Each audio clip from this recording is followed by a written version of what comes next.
Y en Venezuela la censura sigue ganando terreno en los medios. 26 columnistas fueron retirados del que hasta hace poco fue uno de los periódicos críticos a la llamada Revolución Bolivariana. La reciente venta del diario El Universal se ha traducido en un episodio más de censura. El siguiente es un informe de nuestro corresponsal en Venezuela, Carlos Eduardo Sánchez. La compra progresiva de medios de comunicación por grupos empresariales y figuras vinculadas al gobierno revolucionario ha dado paso a episodios de censura en Venezuela. El caso más reciente se sitúa en el diario El Universal, un centenario rotativo vendido hace un mes y que hasta hace poco recogía entre sus páginas las voces disidentes. 26 columnistas, algunos con hasta 20 años de trayectoria, han sido suspendidos. Este es el caso del periodista Unai Amenábar, quien fue censurado por escribir sobre la detención del mayor general del ejército y cónsul de Venezuela en Aruba, Hugo Carvajal, acusado por Estados Unidos de estar presuntamente ligado al narcotráfico y al grupo terrorista de las FARC. El momento que me dieron es que de ese tema no se habla, no podemos hablar de ese tema. Entonces, bueno, ante la circunstancia de que ya hay temas que no se tocan, no es un problema ni siquiera que hubiera hecho una acusación infundada o que se hubiera utilizado un lenguaje soez o que estuviéramos haciendo, sacando información privilegiada que no se veía. No, simplemente de ese tema en genérico no se puede hablar. Entonces, bueno, ante eso nos quedan muy pocas oportunidades para poder ejercer con libertad un artículo de opinión, donde además queda claro que es opinión, de donde yo firmo mis artículos. Otra víctima de la censura es la caricaturista Raima Suprani. Luego de 18 años al servicio de El Universal, su trabajo fue excluido. Esta caricatura, que hacía mofa de la reciente reunión entre el presidente de Colombia, Juan Manuel Santos, y su par de Venezuela, Nicolás Maduro, fue el detonante. En sí no sé por qué fue censurada, porque hoy apareció otra caricatura que sí se publicó, que además denuncia más los atropellos y cómo los lectores el fin de semana no pudieron conseguir a sus opinadores porque fueron sacados del periódico y sí fue publicada. Entonces creo que hay un manejo un poco ambiguo, un poco absurdo. Yo creo que se están ajustando cosas también.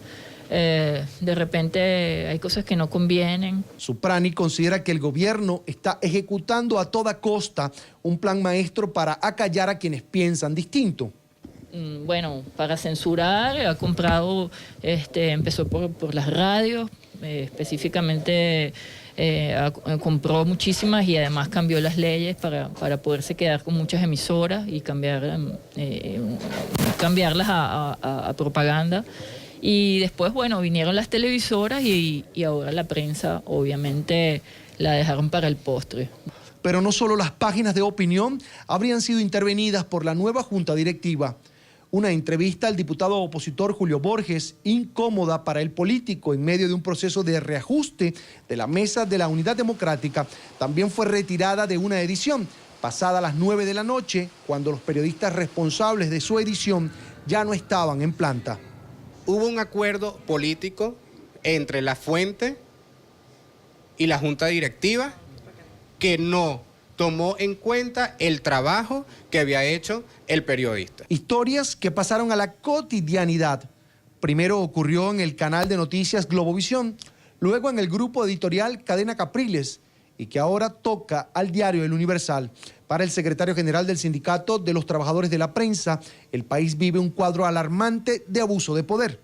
Porque en Venezuela se perdieron los límites entre el partido de gobierno, el gobierno y las instituciones del Estado. Entonces tenemos a un Estado entero persiguiendo, acosando, exponiendo al escarnio público a un grupo de colegas, de periodistas. Y si alguna característica en común habían tenido las ventas de estos medios, era que nunca cambiarían sus líneas editoriales. El tiempo dice todo lo contrario. La lista de medios de comunicación dominados por personajes presuntamente vinculados al gobierno venezolano podría incrementarse. Un importante grupo editorial y un canal nacional de televisión con señal abierta estarían en plena negociación. En Caracas, Venezuela, soy Carlos Eduardo Sánchez para la tarde de NTN 24. Y vamos de inmediato a hablar sobre este tema y quiero saludar a Lisbeth de Cambra. Ella es secretaria general del Colegio Nacional de Periodistas Seccional Caracas. Bienvenida a la tarde, señora Lisbeth. Gracias por acompañarnos. Jesús, muchísimas gracias a ti, al programa La Tarde y a tu audiencia en Estados Unidos, Latinoamérica y el Caribe. De verdad es un honor estar con ustedes en esta pantalla que dice las cosas claras. Pues la verdad preocupados y la pregunta quizás es una sola. ¿Quedan ventanas abiertas para el ejercicio del periodismo libre en Venezuela? Mira, este es un momento bien difícil, sobre todo por cómo se han estado desarrollando las cosas, el hecho de que 26 columnistas del periódico El Universal hayan sido censurados, hayan salido con una trayectoria tan larga. Vemos el caso del grupo Últimas Noticias, que tiene censurados prácticamente y agavillados a todos sus reporteros, les cambian las notas, no le dicen nada. El presidente de ese medio tiene la potestad de ver desde su oficina lo que están escribiendo los periodistas y se los puede incluso cambiar. Las amenazas del presidente de la Asamblea Nacional la semana pasada al aire en su programa Con el Mazo Dando contra el periodista Hernán Lugo Galicia y Sofía Neder del diario El Nacional por haber sacado un reportaje sobre Hugo Carvajal y su detención en Aruba, es bien grave. Yo considero que evidentemente las ventanas están empezando a ser muy creativas porque estamos empezando a ver medios de comunicación por internet, estamos empezando a acudir a otro tipo de noticias, pero el Colegio Nacional de Periodistas Seccional Caracas definitivamente siempre va a seguir de frente en la lucha. Nosotros la semana pasada nos reunimos con los directivos del diario El Universal y realmente en esa reunión, hace exactamente una semana, se nos dijo que ellos no iban a prescindir de ningún columnista. Ellos nos dan la versión a nosotros de que ellos no prescinden de ellos, sino de que los columnistas se van. Pero claro, tras tanta medida de presión, tienen que irse porque tú no puedes aceptar, bajo ninguna conceptualización, ejercer arrodillado. Ahora, ante esa presión, ¿qué decirle a los que quedan, por ejemplo, en el caso del Universal, para que no cedan ante lo que se está buscando con ellos? Fíjate tú, los espacios se conservan, los espacios no se abandonan. Y el CNP le advirtió la semana pasada, en un término muy decoroso, por decirlo de alguna forma, bien tranquilos, que nosotros íbamos a ir cuantas veces fuera necesario a la redacción del Universal a asegurarnos de que nuestros agremiados, los periodistas, estuviesen seguros y cómodos. Eso es exactamente lo que nosotros vamos a hacer esta semana, sin decir día porque no tenemos precisión de ello en este momento, pero vamos a volver a ir allá. No tenemos noticias de ninguno de los periodistas de planta de estar incómodos o de haberse sido censurados. Tenemos un problema grave con los columnistas, con los colaboradores, que además es personal no pagado. Yo creo que lo apropiado no era presionarlos a salir de ellos, sino buscar otras caras de la noticia en este sentido y buscar periodistas, columnistas y colaboradores que colaboraran con el medio, que tengan un sentir distinto al de estas personas que lamentablemente dejan de escribir verdades con su pluma para que la gente las lea y que finalmente, como decía Unai Amenábar, son su opinión. Ahora, Lisbeth, suponemos nosotros que este accionar del Colegio Nacional de Periodistas ahí, seccional Caracas, traerá consecuencias o ha traído ya consecuencias. ¿Son ustedes o están siendo ustedes víctimas de amenazas por el actuar en estos momentos? Bueno, mira, la semana pasada cuando Diosdado Cabello insultó y amenazó públicamente a Hernán Lugo Galicia, estaba amenazando a mi adjunto, estaba amenazando al secretario general adjunto del Colegio Nacional de Periodistas. Evidentemente nosotros siempre vamos a estar en el ojo del huracán. Nosotros somos defensores de los derechos humanos, apegados a ley, que evidentemente estamos muy expuestos y que sabemos que nos están mirando las 24 horas del día.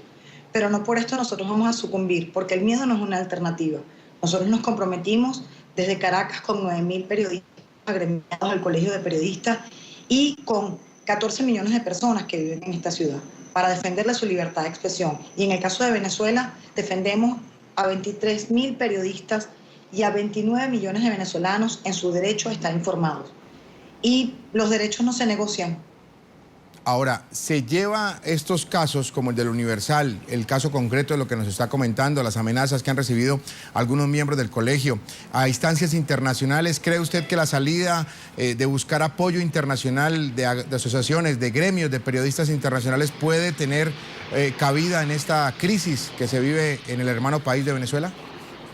Mira, hoy por ejemplo, Reporteros Sin Fronteras exaltó una nota solicitando respeto por la prensa en Venezuela. Yo siento que este gobierno lamentablemente le hace caso omiso a la opinión internacional.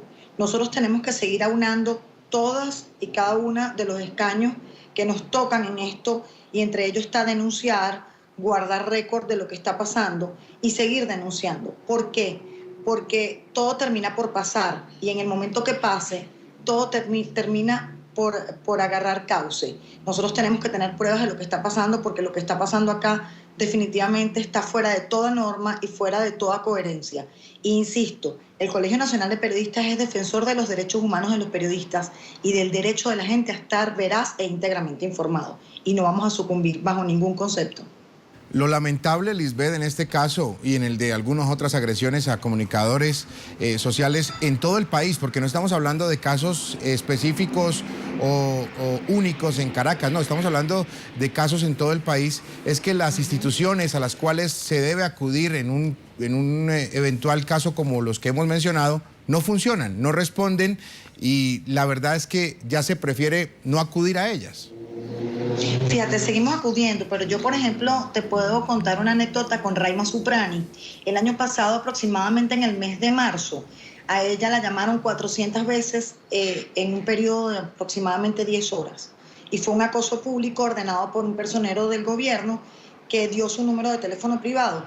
Nosotras fuimos a la Fiscalía General de la República a poner la denuncia de Raima Suprani por el acoso y consignamos todos los números de teléfono de donde la llamaron insultándola. Al mes eso se había perdido. Nosotros tenemos el caso de otro colega, Fernando Peñalver, que tiene un caso desde el año 2009 en la Fiscalía por un maltrato y le rompieron su cabeza en las inmediaciones del Panteón Nacional en el centro de Caracas. Y ese documento desapareció y nunca él ha sido citado a la Fiscalía para poder emprender su defensa por esto que le hicieron adeptos al gobierno.